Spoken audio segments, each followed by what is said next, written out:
안녕하십니까. 김경국TV 시작하겠습니다. 오랜만에 홍준표 대구시장 얘기를 좀 해볼까 합니다. 말씀드리기 앞서서 구독과 좋아요 그리고 알림 설정은 저에게 큰 힘이 된다는 말씀을 부터 드리고 시작하겠습니다. 하루가 멀다 하고 한동훈 대표를 저격해온 홍준표 대구시장이 페이스북에 의미심장한 글을 올렸습니다. 그런데 이번에는 한 대표가 아니라 윤석열 대통령을 겨냥한 글이 아닐까, 그런 추측을 불러일으킬 만한 내용입니다. 아니, 겨냥했다기보다는 윤석열 대통령이 더 힘들어질 것이다, 이렇게 예고하는 듯한 그런 글로 보입니다. 홍 시장은 조금 전 페이스북에 배롱나무 시뻘건 꽃이 지면서 우리들 꿈도 시들어갑니다 라는 문장으로 시작하는 짧은 글을 올렸습니다. 배롱나무는 꽃이 피면 100일 동안 지지 않는다고 해서 백일홍이라고도 하죠. 그런데 사실은 꽃이 한 번에 피었다가 100일 만에 지는 것이 아니고 여러 날에 걸쳐서 번갈아 가면서 피었다가 지고 피고 지고 그래서 오랫동안 펴 있는 것처럼 보여서 백일홍나무라고 한답니다. 어쨌거나 홍 시장은 배롱나무 얘기를 하면서 백날의 꿈에 불과한 그 꽃을 피우려고 찬란한 봄날을 그렇게 분주히 보내셨나요? 라고 물었습니다. 누구에게 묻는 말인지는 모르지만 이어지는 글들을 볼 때 다분히 윤석열 대통령에게 하는 말로 들립니다. 홍 시장은 한 번 핀 꽃은 때가 되면 지는 것을 왜 몰랐을까요? 큰 권력은 모래성이라는 것을 뒤늦게 깨달을 때는 이미 늦었습니다. 모래는 움켜쥐면 쥘수록 더 빨리 빠져나갑니다. 공술에 공수거라 했습니다. 무욕이 대욕이라고 했습니다. 라고도 적었습니다. 한 번 핀 꽃은 때가 되면 진다. 큰 권력은 모래성이라는 것을 깨달을 때는 이미 늦었다. 모래는 움켜질수록 더 빨리 빠져나간다. 공술에 공수거, 무욕이 대욕. 이런 말들은 지금 모두 권력과 상관 있는 말로 느끼죠. 윤 대통령에게 마음을 비워라, 이런 말을 하고 있는 것으로도 느낍니다. 홍 시장은 지난 24일 대통령을 독대했습니다.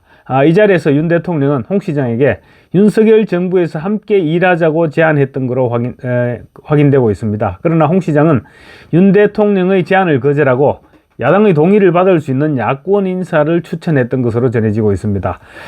대통령이 무슨 자리를 제안했는지는 몰라도 국무총리는 국회의 동의를 받아야 하기 때문에 홍 시장이 제안을 받아들인다고 하더라도 의미가 없습니다. 그런데 국무총리직 이외에는 홍 시장에게 제안할 만한 자리가 사실상 없습니다. 그래서 제안을 했다면 총리직이 아닐까, 이렇게 추측을 해보는 것이 당연할 것 같습니다.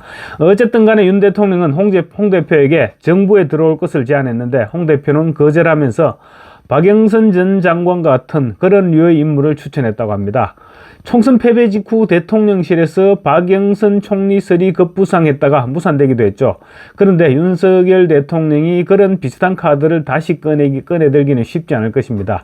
특히 이 시점에서 그런 카드를 꺼내들 경우 얼마 남지 않은 강성 지지층들조차 등을 돌릴 가능성이 없지 않죠. 또 그렇다고 또 그런 카드를 야권에서도 환영해 주지도 않을 것입니다. 탄핵 열차를 출발시키고 있는 민주당은 지금 윤석열 대통령이 어떤 카드를 제시하더라도 수용하지 않을 것으로 봐야 됩니다. 그런 타이밍에 쓸데없이 야권 인사를 거론했다가는 집토끼까지 모두 놓치게 되는 우를 범하게 될 것입니다. 특히 야당이 대통령 탄핵을 노리고 있는 시점에 야권 성향의 인물을 총리로 내세웠다가는 그럴 리 없겠지만 만에 하나라도 국회에서 탄핵안이 통과된다면 총리가 대통령 대행을 하게 됩니다. 헌법재판소 탄핵 심사가 하염없이 지체되는 상황에서 야권 성향의 총리가 직무대행을 하게 된다면 사실상 정권을 야당에게 내어주는 그런 결과를 가져오게도 됩니다. 그런 위험을 선택하느니 차라리 윤석열 정부를 성공시키는 것이 최대의 목표라고 강조하는 한동훈 대표를 믿는 편이 훨씬 바람직하다고 볼 수 있을 것입니다. 윤석열 정부가 실패하게 되면 한 대표 역시 차기를 보장할 수 없다는 점은 누구나 공감하는 부분이기도 합니다. 어쨌거나 이런 상황과 연관시켜 볼 때 배롱나무 시뻘건 꽃이 지면서 우리들 꿈도 시들어갑니다 라는 홍 시장의 글은 윤 대통령을 지목했다는 것으로 보는 것이 아무래도 맞을 것 같습니다. 그러니까 결론적으로 얘기하자면 홍 시장은 지금 윤석열 대통령의 인기가 바닥을 치고 있고 또 윤석열 정부가 앞으로 어떻게 될지도 모르는 마당에 함께 휩쓸려 가기 싫다, 이런 말이죠. 여론 동향에 촉각을 곤두세우는 홍 시장이 윤석열 대통령에 대한 여론이 계속 악화되자 거리두기에 나선 것 아니냐, 손절을 한 것 아니냐, 이런 분석을 낳게 하는 대목입니다. 결국 홍 대표도 윤석열 대통령과 각을 세우는 한 대표를 저격하기는 하지만 끝까지 윤 대통령의 편에 서지는 않겠다. 이런 말로 듣기는 대목이기도 합니다. 홍 대표는 최근 들어 하루가 멀다 하고 한동훈 대표를 저격해왔습니다. 역으로 말하면 한 대표를 대권 길목에서 최대의 적군으로 생각하고 있다는 말이죠. 홍 대표는 오늘 아침에는 페이스북에 이재명 대표와 대적하라고 뽑아줬더니 야당에는 한마디도 안 하고 대통령을 공격하고 여당의 분란만 일으킨다. 철부지 난동도 정도 문제다. 천신만고 끝에 교체한 정권 망치려고 한 줌도 안 되는 레밍 데리고 도대체 지금 무슨 짓을 하고 있느냐. 이런 글을 올렸습니다. 또 하루 전인 25일에는 친윤계로 분류되다가 친한계로 전향한 의원들을 겨냥해서 삼성간호 이런 비난을 퍼부었습니다. 삼국지에서 여포가 정원 밑에서 장수를 하다가 또 정원을 배신하고 동탁에게 붙으면서 생긴 말이죠. 여시에서 정시로 바꿨다가 정시에서 다시 동시의 양자가 되면서 세 가지 성을 가졌다고 해서 장비가 여포에게 붙여진 말이 삼성간호입니다. 홍 시장은 우리 정치판에도 삼성간호가 참 많다. 소신이라기보다는 전형적인 해바라기다.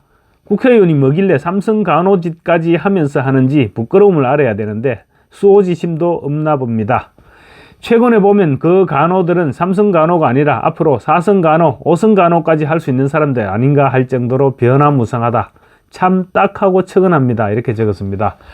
홍 대표는 또 공천해준 덕분에 초재선 국회의원이 되었다면 공천자에게 보답하는 것도 일리가 있지만 무엇을 지향하는지도 모르는 초짜 밑에서 설치는 다선 국회의원은 도대체 무슨 생각으로 정치하고 있는지 참 한심하다. 채통을 지켜라. 선수가 아깝다. 이렇게 중진 의원을 겨냥하기도 했습니다. 아마도 조경태 의원을 겨냥한 것이 아닐까 싶기도 합니다. 조경태 의원은 지난 대선 경선 때 홍준표 진영에 합류했던 거의 유일한 현역 의원이었죠. 그런데 지금 한동훈 진영에 합류한 것을 보고 아마 홍 시장 속이 많이 뒤집어진 것 같습니다. 홍 시장은 지금 마음이 급해지고 있습니다. 어느새 윤석열 대통령 임기가 반환점을 앞두고 있죠. 대통령의 임기가 절반이 지났다는 것은 차기 대선이 그만큼 가까워 왔다는 것인데 홍 시장은 아직도 당내에 이렇다 할 기반을 마련하지 못하고 있습니다. 아마 이렇게 가다가는 또 이번 다음 대선 후보 경선 때에도 지난 대선 때처럼 마찬가지로 홍 시장은 혈혈단신 다른 후보들과 싸워야 될지도 모릅니다. 하지만 홍 시장도 언제부터인가 자신을 보는 정치권의 시각이 우호적이지 못하다는 점을 자각해야 될 것입니다. 옛날에 YS가 그랬죠. 독불 장군에게는 미래가 없다. 이런 말을 했었습니다. 홍 시장은 마치 상왕이라도 되는 듯이 지금 당대표를 훈계하는가 하면 또 대통령에게까지 정치는 내가 한 수위다. 이런 생각은 노골적으로 내비치고 있습니다. 한 대표가 대통령을 망치려 한다는 내부 총질에는 누구보다 앞장서면서 정작 대통령이 내미는 손은 지금 뿌리치고 있습니다. 이게 홍 시장이 평소 강조해온 당인으로서의 모습인지 묻고 싶습니다. 감사합니다.